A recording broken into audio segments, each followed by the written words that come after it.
ज्ञान बड़ा अनिवार्य विषय है, लेकिन ज्ञान होता क्या है?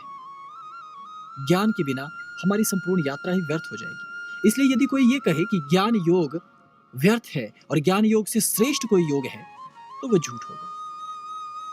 और ज्ञान योग की भांति ही इस जीवन को हम कर्म से चलाते हैं। ऐसे में यदि कोई भी आस्तिक हो या नास्तिक हो या वास्तविक जीवन जीने वाला कोई व्यक्ति हो, वो ये नहीं कह सकता कि कर्म की प्रधानता नहीं।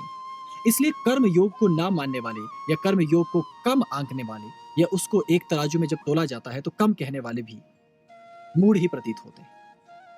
क्योंकि सृष्टि में प्रत्येक तत्व का अपना महत्व है। वैसे ही भक्ति योग है।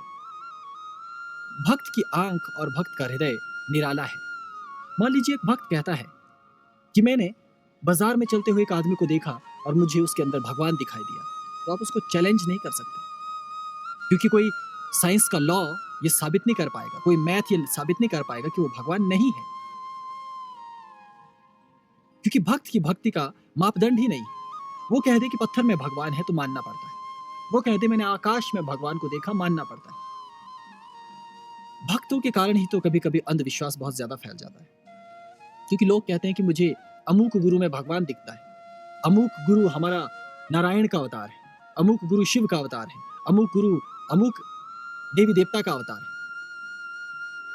हमें भी लगता है कि झूठ है, बकवास है ये, लेकिन वो भक्त है, उसे कौन चैलेंज करेगा?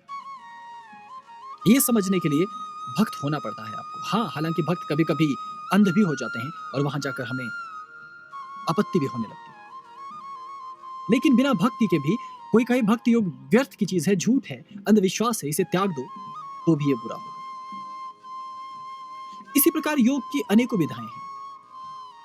किसी भी अंग को, जीवन के किसी भी ज्ञान के विषय को, किसी भी जीवन के सार्वभौमिक विषय को आप यदि झुठलाने निकले तो बेवकूफी होगी।